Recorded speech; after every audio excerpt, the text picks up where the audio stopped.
Ako na si Karatol lang. Saka visual artist. I'm based in Ligan City. Currently, I'm doing a show called Palihip in Kinato, our artist run space. And a little story about Palihip is kita mga Pilipino, kuhan kita very superstitious niya. Ako sad superstitious sad ko niya. Murag ni come up ang idea sa kuha during November, but ganahan ko something na siya twice bitaw niya. Ganahan ko na i-connect siya sa akong pagka-artist. And there is a Iligan City, bro. Dili kay appreciative ang mga tao in terms of art. And I wanted to highlight na ang art is also a labor.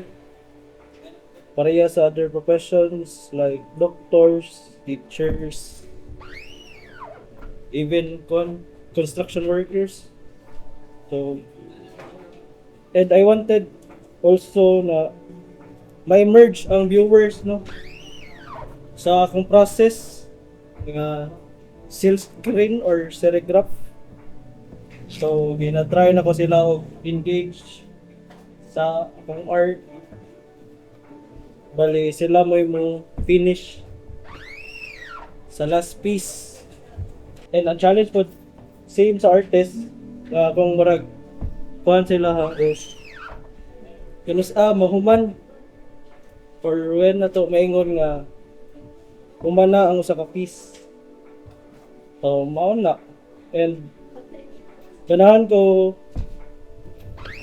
nga ang akong artwork wala siya price, depende lang sa ilang ganahan i-pay.